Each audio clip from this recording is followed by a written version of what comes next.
আসসালামু আলাইকুম।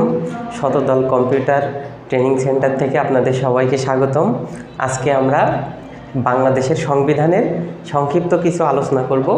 তো আমরা শুরুতেই সংবিধানের আলোচনায় চলে যাই। বাংলাদেশের সংবিধান এটা একটি লিখিত সংবিধান এবং দুষ্পরিবর্তনীয় সংবিধান। বাংলাদেশের সংবিধান বাংলাদেশের সর্বোচ্চ আইন, supreme law of the state. এই সংবিধানের একটা ছোট্ট ইতিহাস আছে। আমরা যদি এই সংবিধানের ইতিহাসে যাই তাহলে আমাদেরকে ফিরে যেতে হবে 1972 সালে।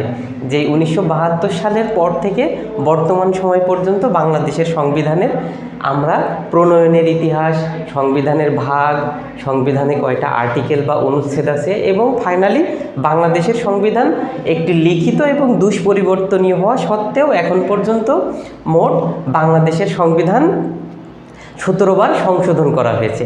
ঠিক আছে, এখন বাংলাদেশের এই সংবিধান যে আছে, এই সংবিধানে আমরা কিছু ব্যতিক্রমী বিষয় দেখব। সেটা হচ্ছে বাংলাদেশের সংবিধানের শুরুতেই রয়েছে একটি প্রস্তাবনা।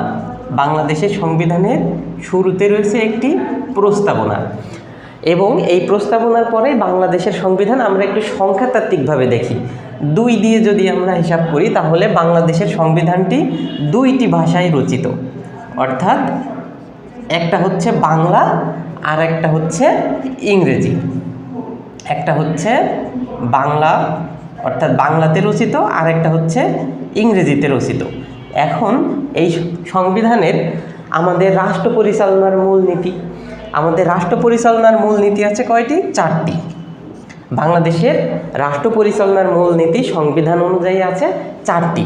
যে 4টি অনুচ্ছেদের মাধ্যমে আমরা জানতে পারবো বাংলাদেশের সংবিধান এর ভিত্তিতে বাংলাদেশ রাষ্ট্রটি পরিচালিত হয় 4টি মূলনীতির ভিত্তিতে।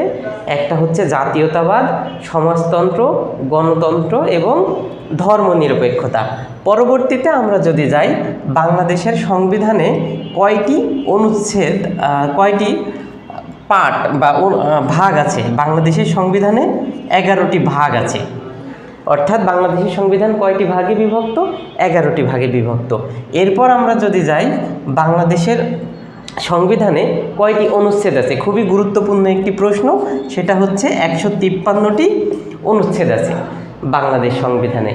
এখন এই 153টি অনুচ্ছেদের মধ্যেই আছে বাংলাদেশ রাষ্ট্রটি কিভাবে পরিচালিত হয় তার পুঙ্খানুপুঙ্খ বর্ণনা।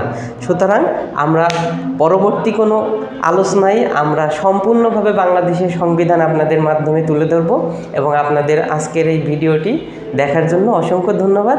ইনশাআল্লাহ আপনাদের সাথে পরবর্তীতে আবার দেখা হবে। আসসালামু আলাইকুম।